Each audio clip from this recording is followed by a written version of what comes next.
Hey everyone, welcome to that Ginger Bible guy.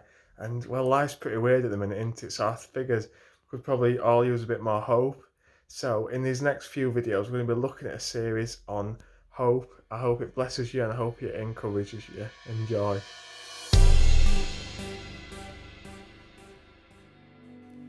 Hey everyone, welcome back. So this next video is about how as Christians we have the hope of no condemnation. We have the hope of no condemnation. I've got to be honest with you, I used to beat myself up all the time. I don't know if anyone else has done this, but I used to beat myself up when I'd kind of done something wrong, or I used to relive it constantly, or when I'd done something embarrassing, which used to happen quite regularly. It still does happen quite a bit, to be honest, but I used to relive it, and there's times in my life where I've done stuff that's more serious and I'd kind of relive that even more, and stuff that really I deserved punishment for, that I was ashamed about, and none of which I'm going to share on this video today.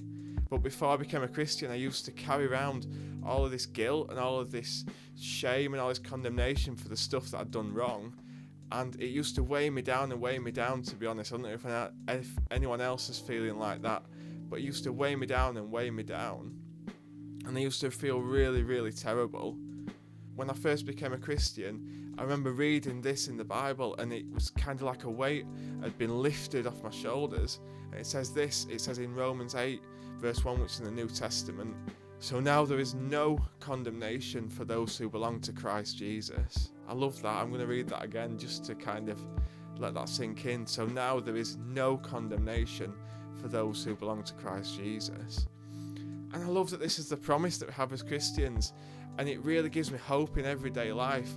Firstly, because it means as Christians we don't have to carry around all this guilt and all this shame and all this bitterness and all this heaviness. We can give it over to Jesus. But another reason is that one thing that condemnation brings is separation from knowing God.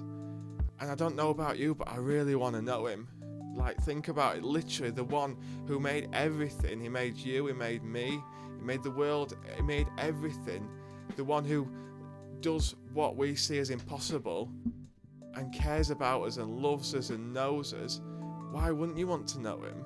And what I find absolutely amazing is that because of Jesus, we can know him.